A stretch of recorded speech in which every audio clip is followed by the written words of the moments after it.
Nag-ocular inspection na ngayong araw sa Kamara bilang paghahanda sa ikalimang State of the Nation Address ni Pangulong Ferdinand Marcos Jr.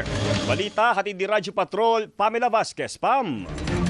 Jeff, sa isinagawang inspeksyon at walkthrough bilang paghahanda sa SONA sa July 27, tiniyak ng mga kinatawan ng Kamara, Senado at Malacanang na walang magiging aberya sa taunang pag-uulat ng Pangulo sa sambayanan at sa Kongreso tungkol sa kalagayan ng bansa, mga nagawa ng administrasyon at mga plano para sa mga susunod na taon.